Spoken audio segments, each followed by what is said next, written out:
All right, let's do this.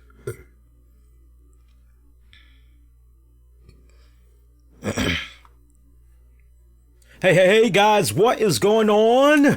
The RCWR show here. Lee Sanders, a very tired Lee Sanders. Been a long day covering the very latest in wrestling, entertainment, and beyond, and been doing so since 2011. Come one, come all. I'm keeping it a little bit simplistic tonight just for this stream only. Normally, we are streaming live on multiple other outlets, but I wanted to keep it as simplistic as possible. As always, I do appreciate the many of you that check out the show, be it live or particularly on demand and on the downloads. But for this stream that we're doing live at the moment, this is only going to be available via YouTube, and those of you that's going to be listening on demand on the downloads, I know you're probably going to be hearing all this. You guys are good to go, as you'll get your audio as normally as usual. But we're coming at you live right now, a couple of minutes removed from the AEW All Elite Wrestling Double or Nothing pay-per-view event from Las Vegas. Come one, come all. I want to know what y'all had thought about tonight's pay-per-view event. I sincerely really want to know. I am very curious, so sound off. Give me your reactions. We have a poll that is available right now. I have a poll that's up on Twitter. We also have a poll that's up on the Facebook page. Now, there may be some of you guys saying, well, what about YouTube? YouTube needs some love as well. What's going on with the YouTube love? Sadly, YouTube, I have not done a poll yet. I mean, I could do one right now for you guys just to kind of help y'all out a little bit. I mean, I don't think that would really be that much of an issue, right? That should be a easy copy and paste thingamajigga type of thing. Let's see here. Yeah, let's see. It could be. It could be. But I have two polls that's up right now asking y'all, what did you think about tonight's AEW pay-per-view event? So sound off. Let me know what you all had thought about the pay-per-view. And I can tell you right now, looking at some of the early polling results that I'm seeing, at least via Facebook. Facebook, you know how that is. When you do a poll on there, you can only do a thumbs up or a thumbs down. And right now, I am seeing that the pay-per-view, I'm seeing early votes are coming in right now. I am seeing 10 votes so far. We've got 8 of those votes giving the pay-per-view a thumbs up. We got 2 thumbs down for the pay-per-view. And I will get to, what is it, Twitter. I'll get to Twitter in a little bit. I'm actually posting right now the polling options for you guys for YouTube. And I love doing the polling on YouTube because you have more options, almost the same as Facebook. No, not Facebook, Twitter is what I was trying to say, if not more. So what I'm going to do, I'm going to add a thumbs up. I'm going to add a thumbs down. I'm going to add a staying in the middle. And just for shits and giggle, I'm going to add didn't watch it yet, don't plan on, right? And I think I'll leave it right there. I was thinking about didn't watch it yet, but I'm not going to add that. So YouTube polling options right now, that's going to go live in about 15 seconds. Thumbs up, thumbs down, staying in the middle, didn't watch yet, don't plan on it. And that is now live. You can check that out over at the communities tab over on the YouTube page, okay? So, yeah, you know, I would have to say I'm coming away from the pay-per-view tonight, and I would have to say there was a lot of good things. There was a lot of good things that I was able to take away from this pay-per-view. There was a little bit of bad, and then there was just a little bit of indifferent. There's definitely room for even more improvement, right? So my patience right now, and keeping in mind that a lot of these guys that are at the helm of this company and working with the Khan family, I'm keeping in mind that these guys are all young, but you know what? For everything that respectfully, individually, they've done for the business and just what they've been able to do together as a unit, there's going to be some hiccups here and there. It's no different with any other medium outside of the realm of wrestling in the real world, as far as the real world goes, and you're trying to hone your craft in whatever respected industry you're in, right? The more and more that they're able to keep doing these things, the better and better that it's going to get. But I would have to say, like, you asked me straight up, what did I think of the pay-per-view? I would give the pay-per-view a scale of 1 to 10, 1 being the shit, 10 being awesome sauce. I would give the pay-per-view a... I would give the pay-per-view a 7 out of 10. I can't go any higher. I cannot go any lower. A 7 out of 10. I'm almost tempted to say a 6.5 out of 10. I'm almost really leaning towards that. But for now, I'm going to stay at a 7 out of 10. Let me know what you guys had thought, but of course we got to deal with the way things had closed the pay-per-view, right? Because after all, a lot of you guys that's probably going to be checking out the web stream, you're probably seeing the title and you're like, what the fuck? So I guess we can, and we'll go backwards. I know some guys don't like that, but it is what it is. Get your own show if you don't like it. Anyway, so main event match of the night, it was Kenny Omega taking on Chris Jericho part 2. I swore up and down these guys had fought on the goddamn Jericho cruise, but many of you guys were like, nah, Lee, it didn't happen. Even heard from people that went on a cruise, said, Lee, wish it would have happened. Nah, it didn't happen, dog. Trust me, I'd have killed for that. So this was the second time that these two had locked it up. It was not as good as the first one. It was not as good as their first encounter in New Japan Pro Wrestling. And I just could not quite figure out, for the love of me, what was going on. Like, why did I feel the way that I was feeling? But I was not the only one that was feeling the way that I was feeling about this matchup. Shout out to the many of you that either I interacted with on Twitter, or I interacted with via Discord, or I was interacting with via... could I say the platform? I think I could say the platform, because when it's all said and done, it was private anyway. But Periscope is where I was beating around the bush about, because what I ended up doing, which is really why you guys should try to stay even more connected to me, for those that were unfortunately not able to see the pay-per-view, we had a really cool, intimate group of us where it was Periscope, and I was privately just streaming it to my respected followers and anybody else that, you know, I thought was pretty cool. You know, anybody that just, because $50 is a lot. That $50 is a lot to ask for in 2019, as people are trying to so hard to get away from the cable, the satellite, and all that. You've already got your Netflix, you've got your Crunchyroll, you've got your Hulu, you've got your Amazon Prime, you got all these other things. You got the WWE Network, you got New Japan Pro Wrestling, you've got all this other shit that's going on. And then on top of all of that, on top of paying for your cell phone bill, all that shit, yada yada yada, okay, now you gotta cough up $50 for a pay-per-view. Like, yeah, you know you're gonna get at least about, if you're lucky, 4 hours worth, but man, $50, that's pretty freaking steep, right? So there was a really cool intimate setting that I had set up for some of us in Periscope, and a lot of people were just kicking back, having a good time, everybody just shooting the shit. It was awesome. I loved doing that for you guys. Made some new cool friends, fans of the show in the process. So humbly, I do appreciate always reaching out to new people and everything. And definitely that's something that we're going to do again. I promise you guys. So I can't stress it enough.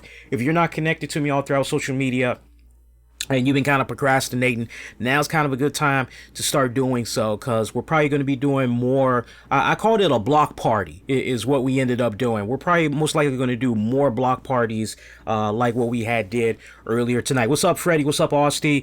So yeah, that main event match, I really could not put my finger on what was going on.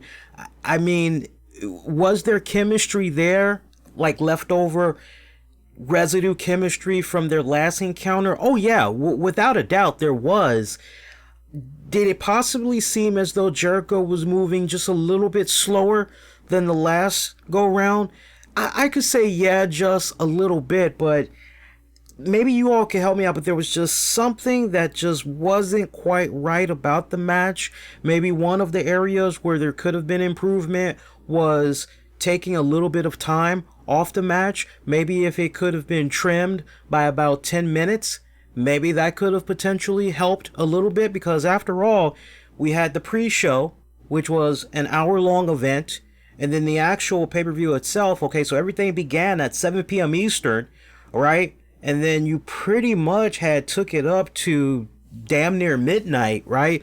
So that's a little bit of a long time, right? I can only imagine how it was for the people not only at the arena, but I can only imagine how it was for people that were checking this out in the UK or Ireland or wherever, right? They're checking it out much later than what's happening in the United States, right?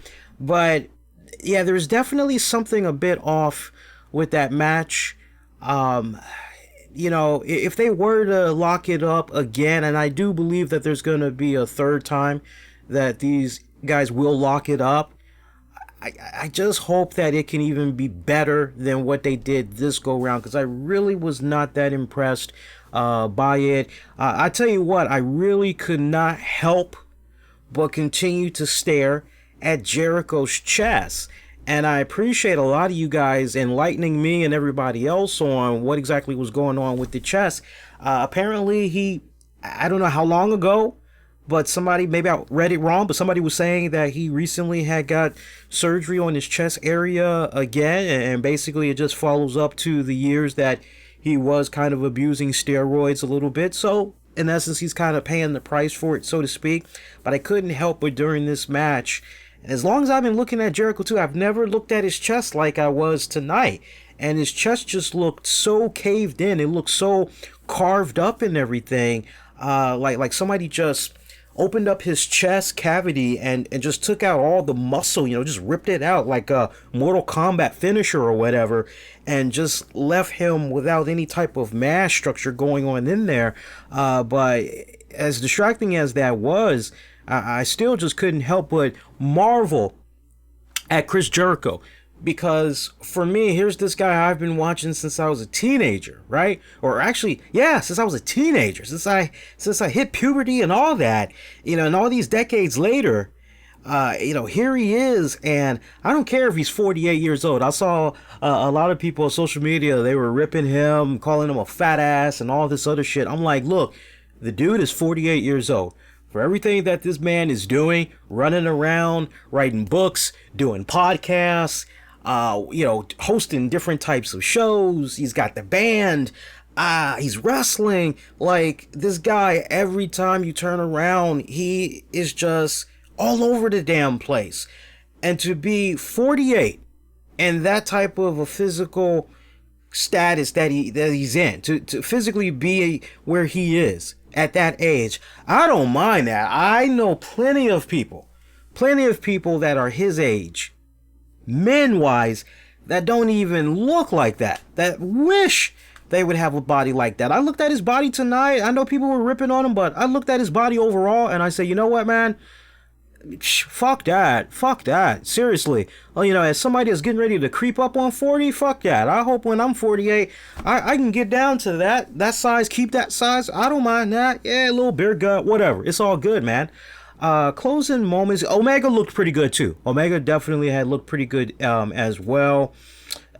Closing moments of that matchup, we actually saw Jericho bust out this new finishing move that he was talking about. Correct me if I'm wrong, guys. I believe the finisher that he called it, this new finisher of his, I believe he called it the Judas effect. If I have that wrong, please let me know, because if I'm wrong, man, that's a tight ass name, ain't it not, right? But I believe the name of the finisher was called the Judas effect, which was basically like this spinning closing lariat, right? A discus clothesline, if you will. And he just bust that motherfucker out of nowhere, and it was freaking awesome. I love how he had hooked that up. That was nice. And he pretty much had got the 1, 2, 3 that way. So Chris Jericho advances. Now here's where it gets a little bit kind of, we're not really sure what's going on, so I would have to rely on you guys because I tried to take as many notes as possible, but there's some things that had sadly escaped me. But where there wasn't that much clarification was, and remember, this match that Jericho and Omega had, this basically was to figure out who was going to be the number one contender that would face the winner of the 21-man winner from the Battle Royal, the Casino Royale, right? So winner of Omega Jericho faces that winner. And that is how the first ever AEW World Heavyweight Champion is going to get crowned. So where I'm a little bit confused is, as well as everybody else that was in the viewing party, okay, so when is this match supposed to go down? Because we had got the news that All In 2 is going to be happening at the Sears Center. That is going to be going down according to my notes. And let me actually go ahead and look at the few notes that I had took during the show off and on tonight. Hang on a second here, guys. Pull up my notes here. I am seeing that it's going to be happening August 31st in Chicago.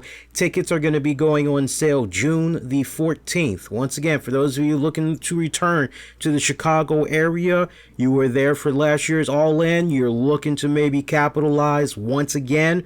They're going to be heading to the Sears Center later this year. It's going to be on August the 31st in Chicago. Tickets go on sale June the 14th. Depending on who's going to be at the Pro Wrestling Tees store that go round, I'm not really sure. For those of you, because I know last year, you guys remember, we did the CM Punk meet and greet and everything, and that was an awesome experience. It was nice coming back home and everything. And there was one thing that Tammy just kept nagging me about over and over and over again was, man, we really did not get a chance to fully go inside the Pro Wrestling Tees store. You know, we kind of were able to stick our head in there and kind of look around and everything, but we were on such a limited time schedule that it was, okay, we got to go. We got to get ready to hit the road and everything because we had to cover the pay-per-view and all that. So one thing she kept telling me, yeah, if we go back, we got to go inside the store. We got to go inside the store. The store looks pretty cool. We got to go inside. So it depends on who the guest is that they got, right? They did CM Punk last year. They got to have some big name to make me want to go out there. I mean, it doesn't get any better for me than getting the opportunity to shake the hand of CM Punk and pretty much tell him how much I've appreciated what he's been able to do for pro wrestling and what he's been trying to do with himself outside of it and everything. So it doesn't get any better than that. But, I mean, who knows? We'll see. I don't know. Maybe you can do a Jon Moxley. I don't know if I would exactly go all the way to Chicago to meet Jon Moxley.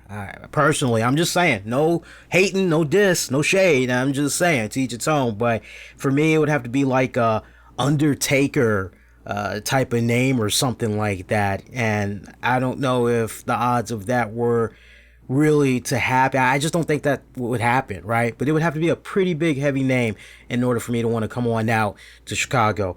But I like that Jericho won. I know some people were a little bit on the fence about this. Some people were kind of going with, no, Hangman Page, it should be Hangman Page. But if I'm really just kind of taking a step back and I'm looking at the grand scheme of things and how they're basically going to bridge the gap to this weekly show that they're going to have on TNT, I'm looking and I'm going, okay, who do I want to be the first champion? All right, well, who's got the most exposure? Who is somebody that, in essence, is a household name, right? And you look at a guy like Jericho. Jericho's all over the place. And with all of the media connections that he has, not just in wrestling, but music, acting, you name it, man, that is somebody, and he is so good from a PR standpoint. So damn good from a PR standpoint. You gotta capitalize on Jericho. You got to.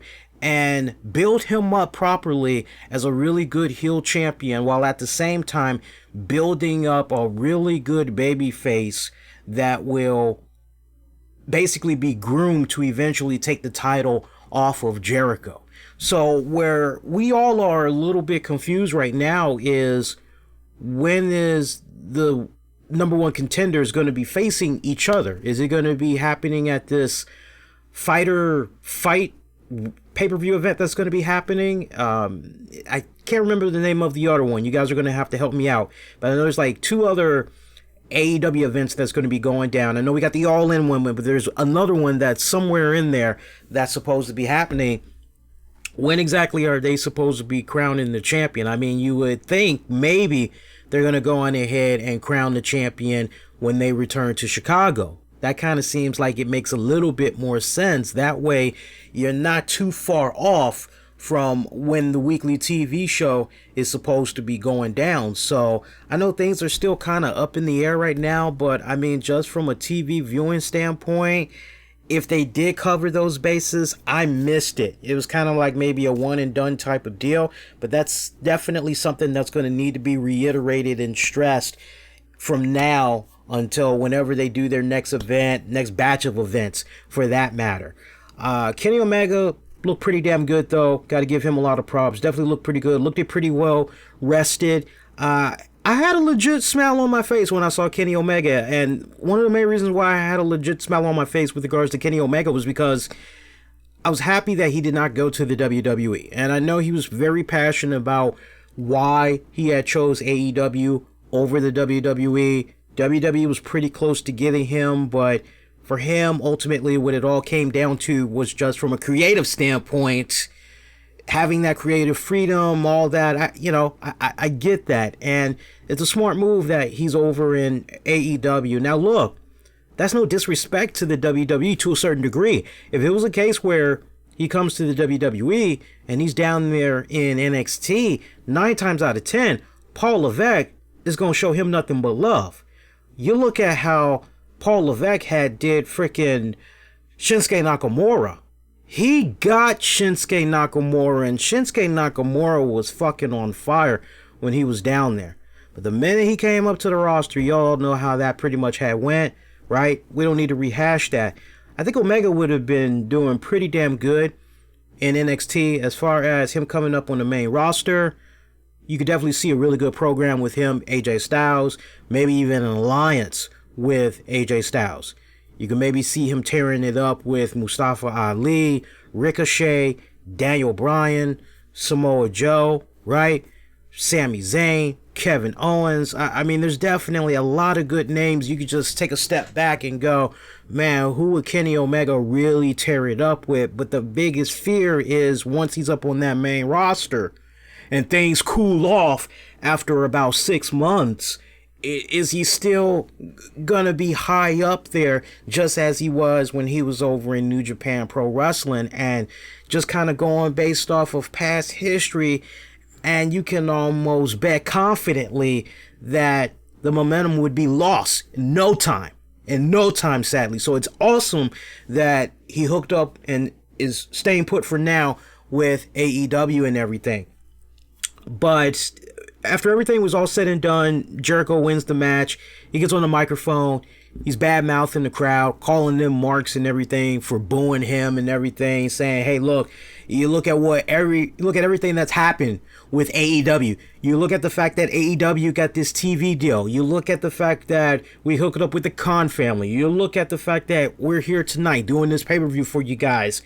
Who all is responsible for it? When I told you guys that AEW is Jericho, I really mean that AEW is Jericho. So basically, it was pretty much a worship me, ain't I great?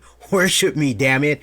And we heard the crowd booing, just eating all of this up. And then what you started to hear boos started to turn into cheers. And then you're trying to figure out what the hell was going on. And then the camera just zooms in and you see Jon Moxley. And you've got the crowd, they're like, oh, yeah, popping huge, just popping real huge. And then you see even more like security or whatever. They're like right behind Jon Moxley, following him, making sure that the path is cleared. And so he's walking through the crowd, kind of like his traditional Shield entrance almost. And he walks through the crowd, hops over a barrier, gets into the ring. Jericho has his back to Moxley, still talking a hot pile of garbage, gesturing the crowd, all that. By the time he finally turns around, there he is, face to face with Chris Jericho. 2 of them start brawling, getting into it. Next thing you know, Moxley hits him with a DDT, lays him out on the canvas. Referee's looking at Moxley. What are you doing? You can't do that. Moxley, boom, gives him the Dirty Deeds as well. Dirty Deeds DDT. Looks at Kenny Omega. Hey, buddy, you okay? What's going on with you, buddy? You all right? You all right? Starts beating up on him. Gives him a DDT. If I'm not mistaken, he actually took Kenny Omega, took him on over to the ramps area, over to the stage area. From a production value standpoint, and we'll get to that in just a hot second, production value wise and everything, the way they had the stage set up and everything was pretty good. I like the whole production thing. I really, really do. I'll talk more about that in a little bit. But he took him on over, up the stage ramp, over to the stage area, continued to beat him up some more. And there was actually some Las Vegas chips that were props over by the stage area, just stacked on top of each other. And basically, the fight had went all the way on top of the chips or whatever. He pretty much just finished off Omega, and pay-per-view pretty much had went off that way. That was a really awesome spot right there. Everything that had went down with Moxley, it was awesome. And your pay-per-view had pretty much went off that way. Look, this is a no-brainer, right? But I think it's still a bit surreal when it's all said and done, because you remember shortly after Jon Moxley, otherwise known as Dean Ambrose in the WWE, did his thing with WWE, filled out his last obligation and everything, and WWE made the big spectacle out of it on the WWE network, just milking it for what it was worth. Like almost a day or two after, he puts out this cryptic video, had a lot of people talking. Okay, he's breaking away from this evil empire that was basically a prison, and he felt like a prisoner. I've got to break free, right? That's basically what he was doing. And so now that he's free, you're going, oh man, okay, cool. But to a very keen eye, you saw that there were a lot of subliminal messages that was put in there, which was about May 25th. And a lot of people were going, well, it doesn't take a genius to figure out what exactly is happening on the 25th. So he's pretty much telling us what his next move is going to be. But is it actually going to come to fruition or what? You know, let's wait and see. So it's one thing to see the subliminal messages in the video, but for everything to pan out the way that it had did, it's kind of, oh, wow. Okay, well, that's pretty cool, right? And you know what? I'm like this. I know some people are going to look at this. There's going to be some people, and I love everybody. I appreciate everybody's comments. I appreciate having that dialogue of going back and forth and everything. I know there's going to be some people that's going to look at this and they're going to say, wow, well, it just goes to show you that AEW is going to be willing to whore the hell out of former WWE superstars. Just goes to show you they're going to raid on WWE talent. That's the only way they can really get themselves over, right? One thing that I want for you guys to always keep in mind, which is, hey man, these wrestlers, once they fulfilled all of their contractual obligations to said company, and they decide, I'm not going to renew. Nah, I'm good. I'm going to go test the waters elsewhere. They are a free agent. I get it. I get where some of you guys are coming from, because it's, hey, look, they're bread and butter. They broke bread with this promotion, right? And so now you have this, man, look, it ain't no different. It ain't no different. I'll never forget. I hate to use a sports analogy, right? But I'm a big football fan, a huge football fan. And I remember vividly, when John Madden had called his last game on Fox. And I was so heartbroken. So basically the team, a past Summerall, John Madden, that's it. It's over and done with. I'm going, damn. Well, that fucking sucks. So now what's going to happen, right? And then what ended up happening? The NBC, they get the NFL hookup once again. And so next thing you know, you got John Madden. He's joining Al Michaels. And you go, well, damn, this is pretty good, but I felt a little bit betrayed so to speak, right? Because it's like, John, nah, man, you supposed to be on Fox. Like, come on. I know the older heads are going to be like, sorry, Lee, I remember John Madden from back when he was on CBS. But for me, as I was growing up, Fox is what I really remember. My memory is a little bit fuzzy as far as his time on CBS, sadly. I mainly remember him on Fox. So when I looked at John Madden going from Fox to NBC, I just said, as hurt as I was, because I felt he should have just stayed on Fox, I said, okay, you know what? Hey, it is what it is. His contract, whatever, it went down. All right, he's playing for this team. So what? I'm supposed to hate John Madden's guts because he's going over to a network that I particularly at that time wasn't really too fond of. So I'm supposed to be hating now because he's over here on this network? Like, come on, man, that's not cool. So when I look at somebody like Jon Moxley, formerly known as Dean Ambrose, coming on over to AEW, I say, you know what? He's a free agent when it's all said and done. This is the promotion that he chose to work with. And that's just my mentality for anybody. It doesn't matter what the promotion is. Hey, they're an independent contractor. They're a free agent, basically. They can pretty much hook up with who they want to hook up with, right? But you know what? If AEW wants to be the new number one, then they're going to have to do power moves like this. When you've got one of the most talked about, not really polarizing, I'll leave it at most talked about wrestling celebrities that's out there, and they're free, and you can do business with them. You would be a fool.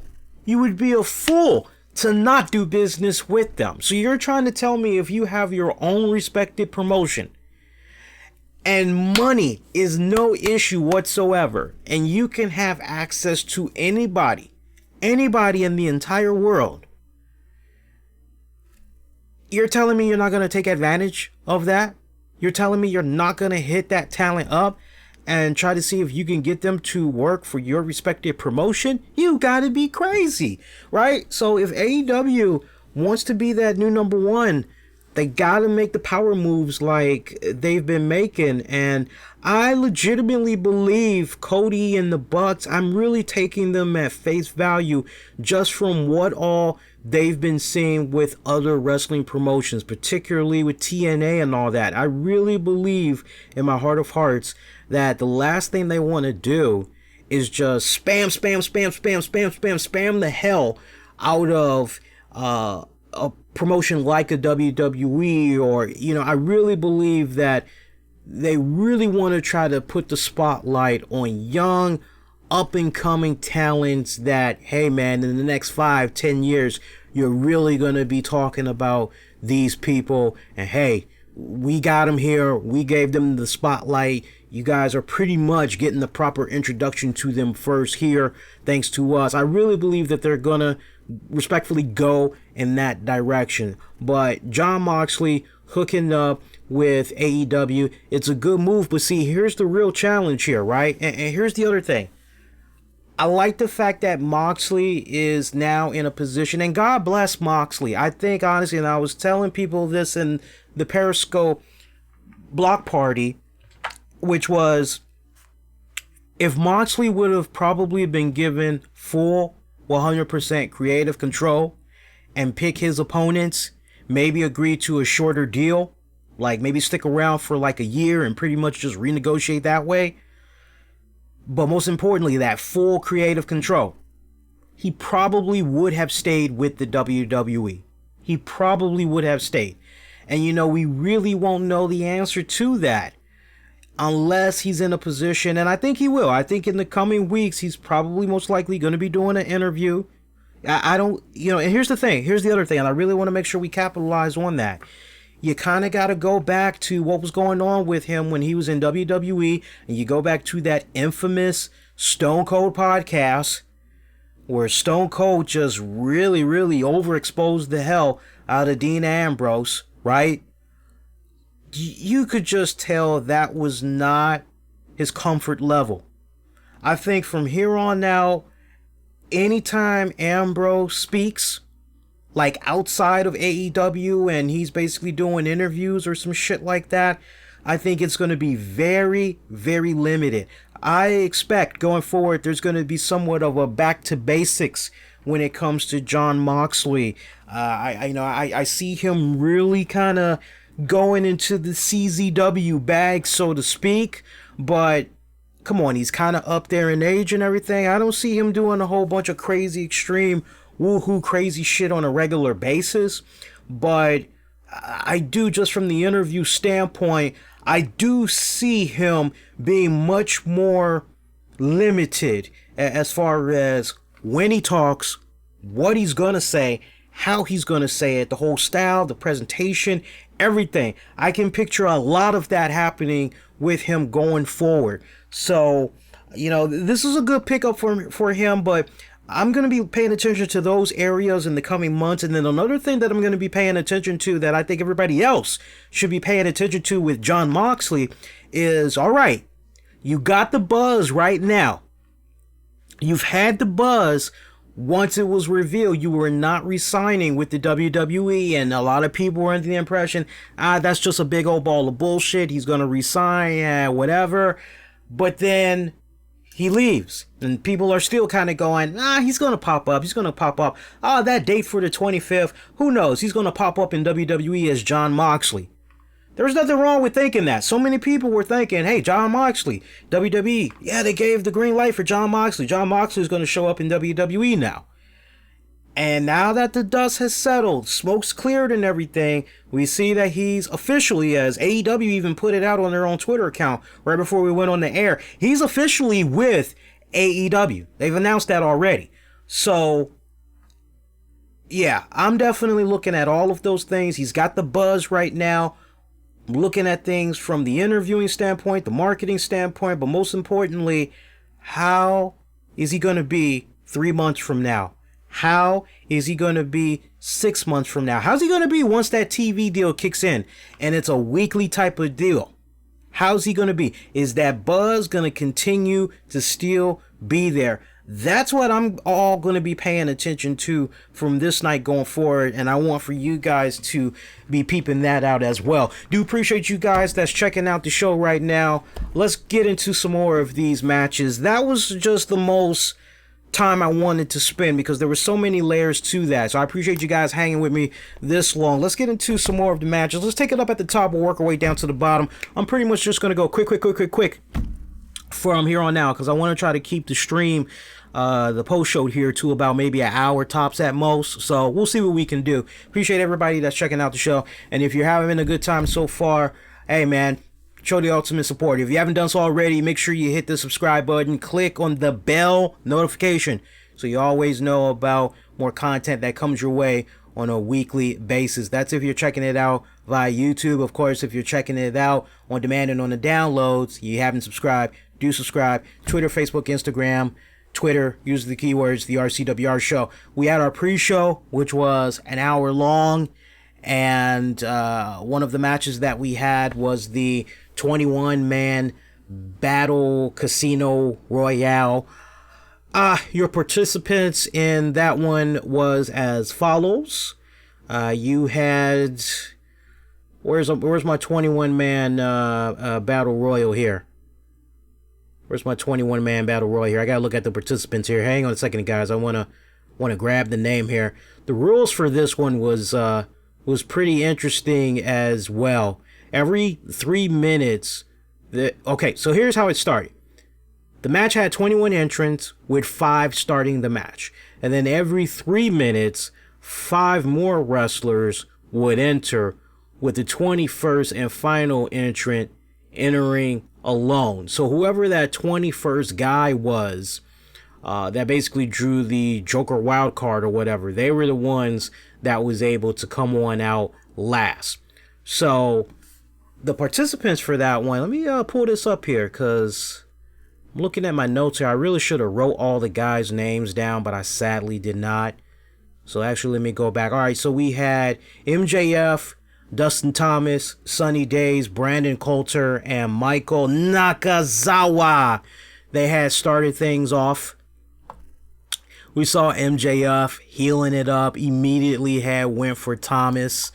I tell you, man, dude made easy money. I'm talking about Lieutenant Dan. He made easy fucking money. Of course, I'm talking about the guy with no legs. He made easy fucking money. MJF just went over to him, stomped a mud hole in his ass, and my man was just chilling in the corner for pretty much the rest of the entire damn match. I couldn't help but laugh my ass off and say, God damn, you talk about some easy fucking money to make. If that's not the easiest money you could make in one night, I don't know what is. But I lost my shits when I saw that this dude was getting beat up and he was just chilling in the corner for several minutes. I mean, that match, according to my notes here, that match had lasted about a little over 15 minutes. I would say he was probably chilling for at least 10, 11 of those minutes in a corner. And at one point, I lost track of him. And I said, where'd he go? Where'd he go? And my girl said, oh, he just went from the corner and now he's over there. See, look, he's over there on the other side. I'm like, oh, there he is. Okay, he moved. Cool. But that had to be some of the most easiest fucking money to make in one fucking night. Like, seriously. The person that had drew the Joker card, it was Adam Page. Let me go ahead and let me go through the rest of the participants, though. The rest of the participants, you had... Hang on here. Rest of the participants, you had Brian Pillman, Isaiah Cassidy, Jimmy Havoc, Joey Janela, and Sean Spears. That would be followed up by Billy Gunn, Glacier, Ace Romero, Mark Quinn, Sonny Kiss, Tommy Dreamer, Luchasaurus, Marco Stunt, and let's see, who else did we get? Is that all the names? That might be all the names here. Let me just double check real quick here. 1, 2, 3, 4, 5, 6, 7, 8, 9, 10, 11, 12, 13. That's 13. 14, 15, 16, 17. I got 17 guys. I'm missing a couple of more. I don't know who I'm missing. Somebody would have to give me the complete list because I'm missing just a couple of more names from in there. But one spot that was kind of funny that I had laughed at one point, Tommy Dreamer was actually fighting Sonny Kiss. And Sonny Kiss, if you've been following Sonny Kiss from other promotions and you have an idea of his wrestling style, you know, one of the things that Sonny likes to do is go into one of the corners, throw his legs up on the opponent's shoulders, like over their head, basically. And it's almost kind of like maybe he's getting ready to do a scissor leg takedown. But instead, what he does, as he's holding on to the ropes in the corner, he pretty much uses his back legs and rams that person's head into his butt cheeks, and he shakes his butt and all that other good stuff. So that's exactly what he had did to Tommy Dreamer. I couldn't help but look at that spot and say, God bless Tommy Dreamer, because Tommy Dreamer fucking gets it. At the end of the day, it is all about entertainment. It is all about selling. I can't tell you how cool of a spot that was for me to see, because it made me respect Tommy Dreamer even more, because this is a guy that has experienced everything there is to do in pro wrestling. And most guys that honestly would not be comfortable in that position. Most guys, wait, you want me to do what? What's the spot? And I'm doing what? No, I'm not doing that. Fuck that. I'm not doing that shit. Fuck that. Right? But here's Tommy Dreamer. He just goes in there. Okay, yeah, right? Got a lot of respect. Most people probably would not do that. You've got to be very open-minded. And like I said at the top, you got to be just. It's all about entertainment. It's all about the shock, the value, all that shit. Let's do it. So I laughed my ass off seeing that spot where Tommy Dreamer he was all up in that ass. Hopefully it smelled pretty good. Tommy. But it was weird how Sonny Kiss got eliminated, because he's doing the whole butt gyrations and all that shit. And somehow, I guess, Tommy Dreamer uses Sonny Kiss's momentum as he's doing the booty shaking to basically push him forward. outside of the ring, over the ring post, over the ropes, basically, and Sonny Kiss basically gets eliminated that way. So it was, well, so much for Sonny Kiss. Thanks for coming, right? That was a crazy little spot that we had right there. And Lady K, you are welcome, my friend. You are most welcome as always. Shout out to Lady K, longtime listener of the show. Appreciate her. And looking at some more notes here. Bear with me a second here, guys. I know we saw Luke Perry's son, Jungle Boy, that was in there. I thought maybe, I didn't think he was going to win. I did not think he was going to win. But I did think maybe it was going to be him as part of the final three. And I was a little bit bummed out that he didn't make it to the final three. Just from a storytelling standpoint, right? Oh, man, with everything that's happened with him and recent passing of his dad. And, man, how cool do you think this would be for him if he was able to go all the way and win this and, you know, do something that we all as the wrestling community could really take to the bank for certain. His dad somewhere in heaven would be smiling upon him right now, really relishing in this moment, because we all know how much of a big supporter he was of his son. So I was kind of looking from that standpoint. Okay, maybe he's gonna come on down to the final three, but he didn't even make it to the final three, and I was a little bit bummed out by that. I legitimately was. But we told you Hangman Page was the one that had drew the Joker. And I immediately had put it out there. I said, you know what? Page is going to win this. For those of you kind of wondering what was going on with Pac, Pac was not on this card whatsoever. Not once, didn't show up. So it looks like as far as the whole creative differences go and everything, right? So you put 2 and 2 together. Just trying to see if there was any other spot in here. I like the Orange Cassidy spot. The Orange Cassidy spot was hilarious. You just got this guy in a pair of blue jeans. He's got shades on. He's toe-to-toe with Tommy Dreamer. Tommy Dreamer's looking at this guy like, okay, we got us a fight. I'm ready to whoop this guy's ass. Let's get it on. And Orange Cassidy just gingerly walks up to him and just does these light little kicks to the ankle of Dreamer. You know, kick to the right ankle, kick to the left ankle. It's like a little tap, just a little finger tap. And he's just doing that like 21 times or whatever. And the crowd is just laughing their ass off at this shit. Even Dreamer is laughing his ass off. I think he does a clothesline to him or something. Cassidy's down on his back. Keep in mind, his hands are in his pockets the whole time. So when he lands on his back, he does a kip up while his hands are still in his pockets. That was a nice little spot.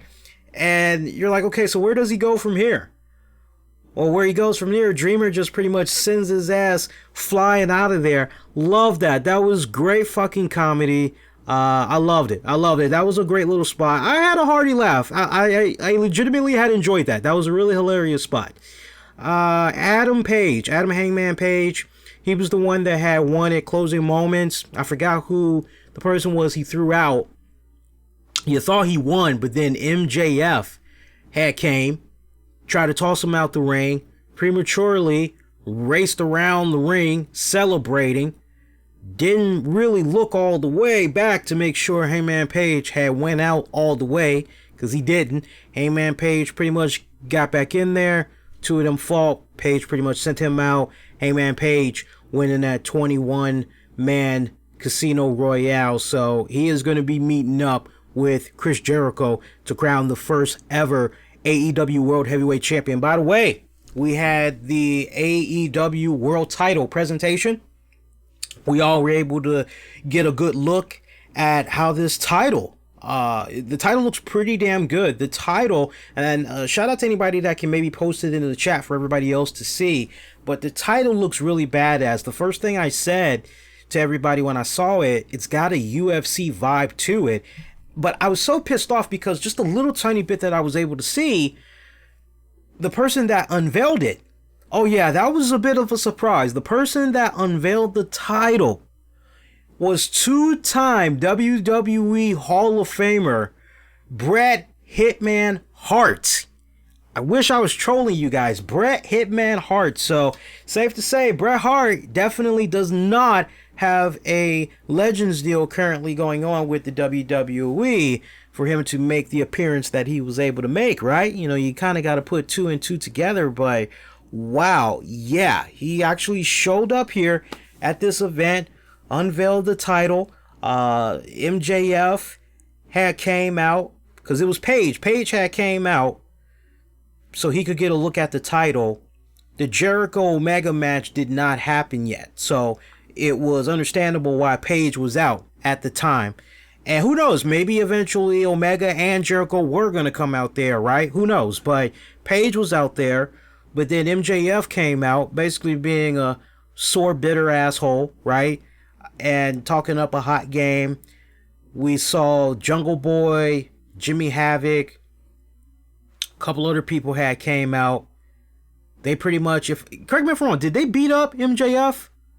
I don't want to say they had beat up MJF, right? MJF, man, he is good on that microphone. He is one hell of a trash talker. I look at him and I'm just amazed at how young he is and just how much charisma he has. I mean, he has that smoking white hot charisma.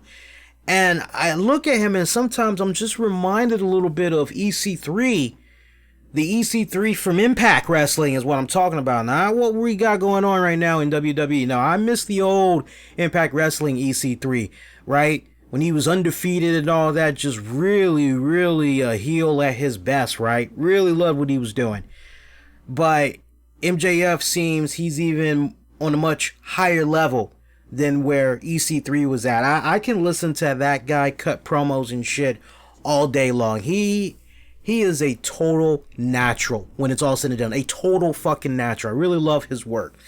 So, yeah, Bret Hart was there, cheesing and everything. I literally was yelling, and the people that were at the block party will tell you, I was literally yelling at the TV because I was saying, Bret, hard camera. Bret, hard camera. Bret, hard camera. Show us the title, Bret. Show us the title, Bret. Because the hard camera, we never got a really good look at the title. You know, it was probably like 1 second, and it's like, motherfucker, we can't see how it fucking looks. Because he was showing it to everybody else but the hard camera. So, shout out to, I think it was Mark. Shout out to Mark. He actually had ended up showing me a really great picture, and everybody else a really great picture of the title from a front perspective, and it looked really damn good. When you look at it, the first thing you're saying to yourself, wow, it's got a UFC vibe to it.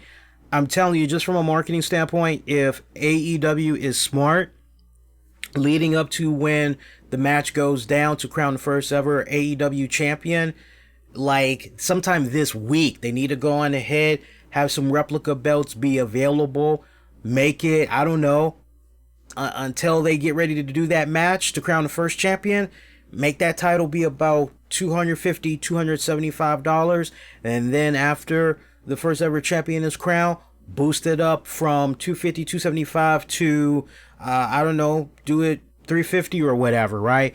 But you got to capitalize on that. You got so many people that are AEW, that are buying everything AEW, they'll eat that up. You know that's the first thing that they're going to do. They're going to go on wherever. They're going to go on the AEW website. They're going to go on eBay. They're going to go maybe even the Pro Wrestling Tees. You know it's going to be in demand, right? Because people want that. They want that. So give the public what they want. Capitalize on it. Win-win situation. You can't go wrong with that. Fucking crazy, man. Fucking crazy, man. Keep on rocking and rolling here. What other matches we got? Also, during the pre-show, we had Kip Sabian defeat Sammy Guevara. You know, nice little short match. You know, when both guys had came out, the crowd was dead fucking silent. It was almost kind of like, we're still trying to figure out who these two guys are, but yeah. You know, this match, it was good. Like I said on the show earlier this week, we did drop a Friday show for you guys. Yeah, I'm a little bit familiar with these guys' work, especially Sammy Guevara. And if I'm not mistaken, I think for picks, I believe I had went with Sammy Guevara. You know, for me, it just, you know, no disrespect to these guys, but at this point, when I was watching this match, I felt as though maybe I was watching something from Impact Wrestling.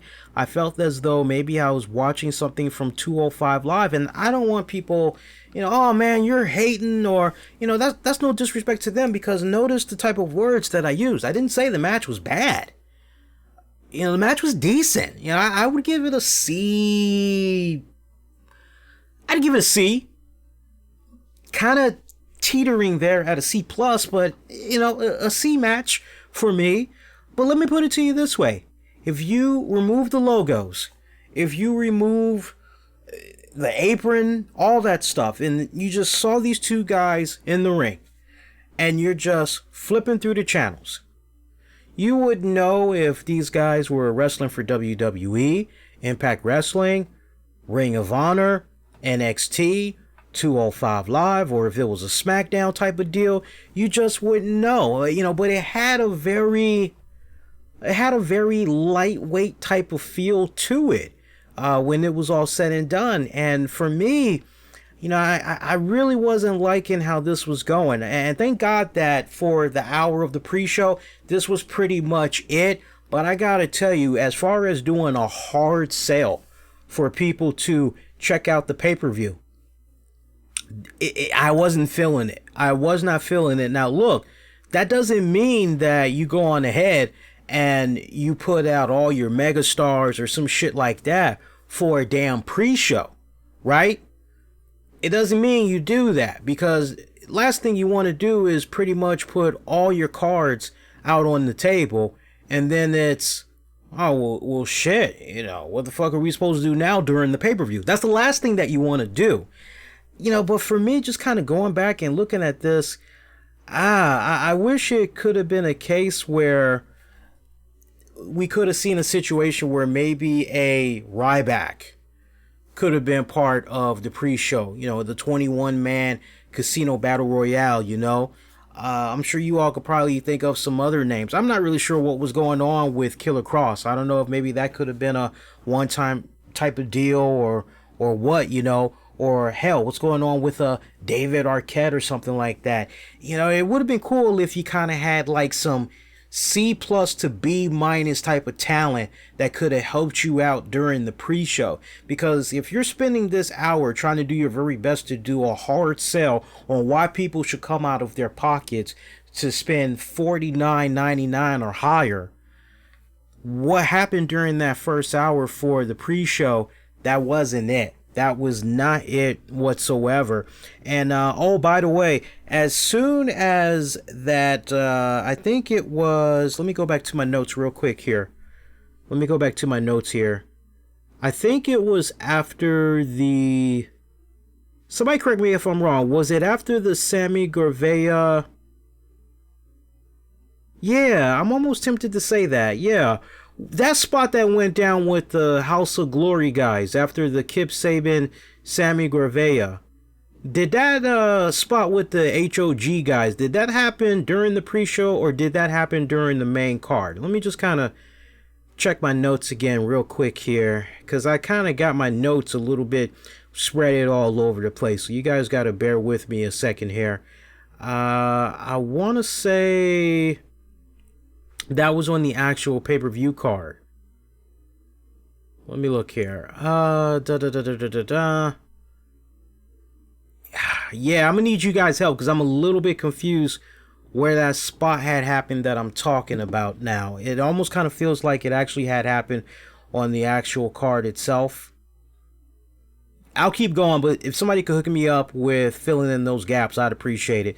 So let's look at some more action that we had on the card here. By the way, I got a comment.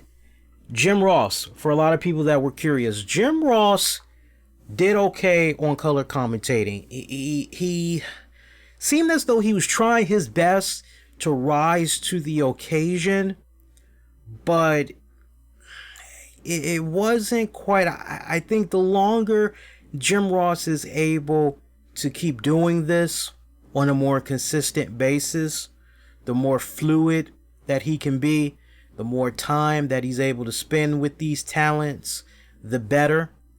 But I liked the little bit that I heard. I really, really did. And I know, He's had some personal traumas in his life and everything. So for me, he gets a pass, right?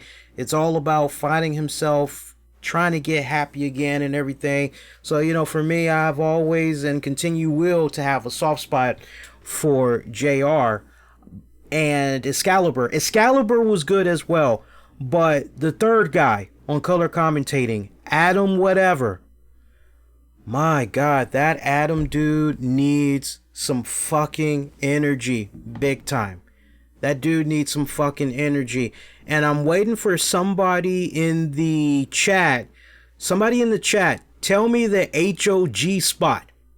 The HOG spot that had happened. If you guys could tell me, I'm almost tempted to say that went down during the SoCal thing, but I can't really say for certain. Somebody in the chat, get me caught up to speed, and everybody else, please. That way, when I get ready to talk about that spot, I can pretty much go there. But yeah, the Adam dude on color commentating, somebody has to legitimately pull him to the side and tell him, look, these are the areas where you need to improve. He's lacking in energy. He is lacking with passion in his voice. Every time you hear this guy, he sounds like he's being extremely quiet.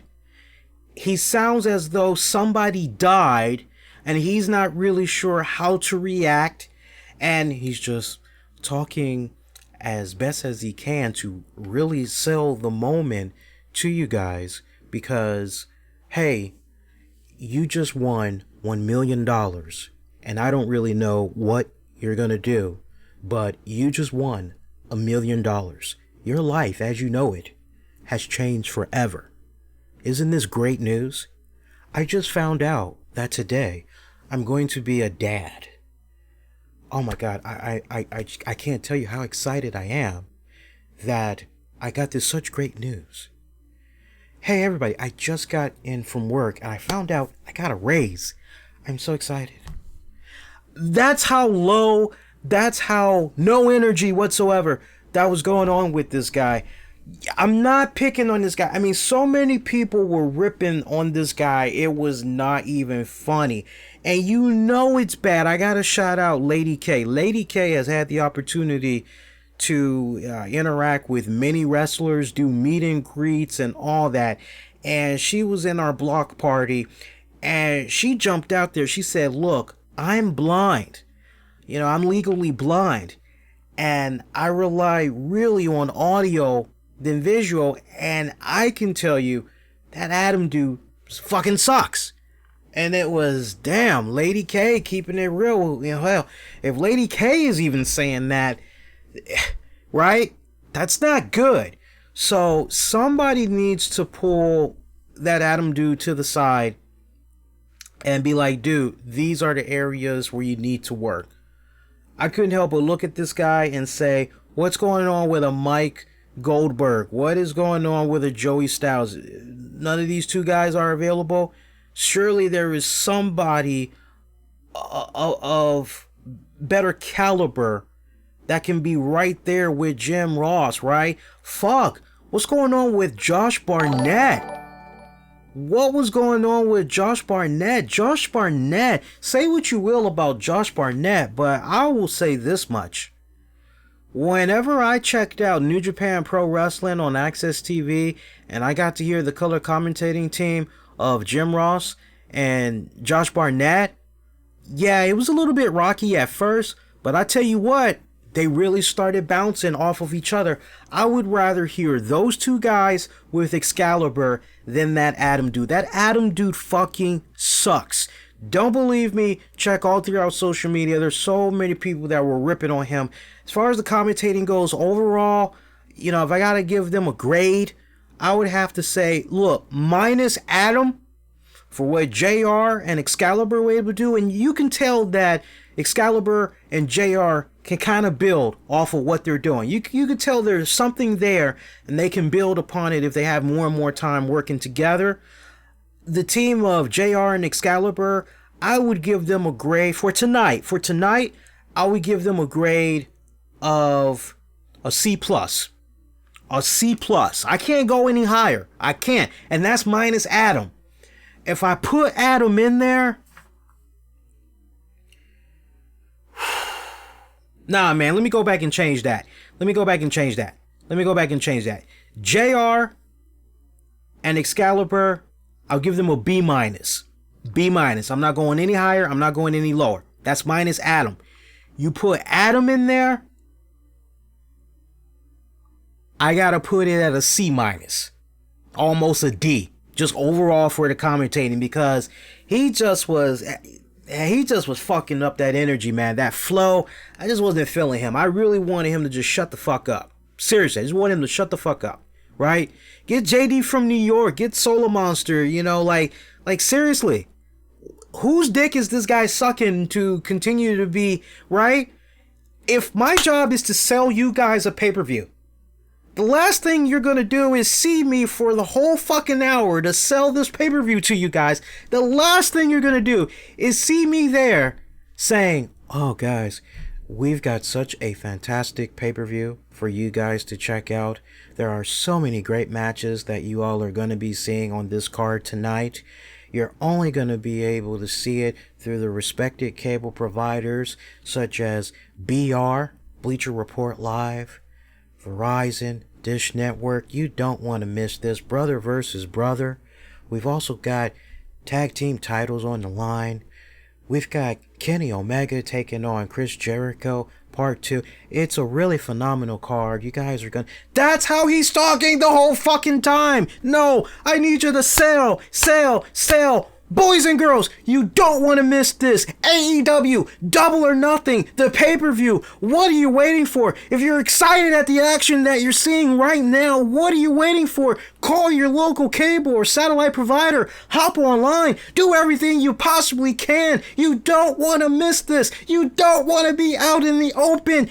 Don't be that person the next day going, what did I miss? And you find out you missed out on all the cool action.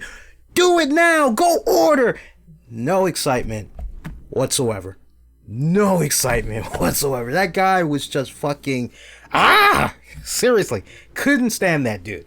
Talk about some of the other... And look, I know we have our moments.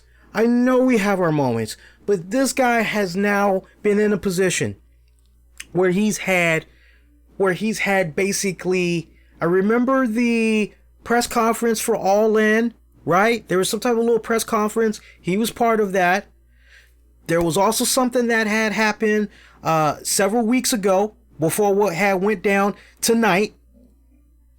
He just did something yesterday as part of the whole fucking what was it? What was the buy-in? No, not the buy-in, the weigh-in, right? The weigh-in, press conference and weigh-in. He did something there, right? He did a little bit at last year's All In on commentating, did he not? Unless I'm missing something. I could have sworn he was part of the color commentating for All In last year. And now you got tonight. So by my count, that's now 5 times he's had an opportunity to straighten himself out. That's more than enough opportunity. Fine. Give him one more shot. Tell him to sit down, look at his body of work, coach that motherfucker. Get him where he needs to be, because I'm sorry, you got a weekly TV deal coming up, and if that's how he's going to be sounding, you better just rely on Jim Ross and Excalibur. Enough said. Keep it moving along. Talk about some of these other matches we got here. See, we had SoCal Uncensored, Christopher Daniels, Frankie Kazarian, Scorpio Sky. Now we're talking about the actual pay-per-view itself. They had took on and defeated the Strong Hearts, SEMA, T-Hawk, and El Lindemann. That was actually a great 6-man tag team match. It really was. Boy, I tell you, Christopher Daniels just continues to find that fountain of youth. I continue to be amazed at him.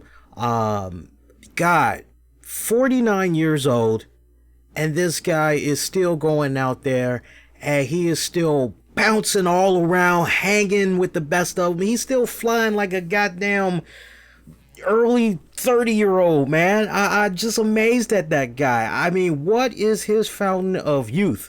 Obviously, he found some type of a super serum, and he ain't sharing it with nobody. That was a damn good 6-man tag team match. It really, really was. And, you know, I'm a little bit late to the game when it comes to SoCal Uncensored. I know what Frankie Kazarian and Christopher Daniels could do. I've always known what they could do together, but adding Scorpio Sky to the mix, they are a really damn good trio. They really are. They're very vibrant. They click so well. Great chemistry that's there. There's really a legit friendship you can feel in brotherhood. Those guys, they click so fucking well together. It's actually a really good 6-man tag team match. I got no complaints about that match whatsoever. Right down to the point, for the actual pay-per-view card itself, the first 3 matches, let me look here. Yeah, the first 3 matches were actually good. First 3 matches were actually good to kick off the pay-per-view. As far as the closing moments for that 6-man tag team matchup, let me look at my notes here. So, hang on here. Yeah, we had saw towards the end, Scorpio Sky, he did a big flip over the top rope, taking out the guys, landing on his feet. Daniels and Kazarian, they were working over Lindemann. And then you had saw the best Meltzer ever, which is a moonsault pile driver combo. They hit that, got the 1, 2, 3. That was it. SCU picked up the victory via pinfall. Great matchup, man. I know Dave Meltzer had to been cheesing like a motherfucker because they said Meltzer so many times it wasn't even funny. That guy got plenty of fucking love tonight all throughout this pay-per-view, man. Plenty of fucking love tonight.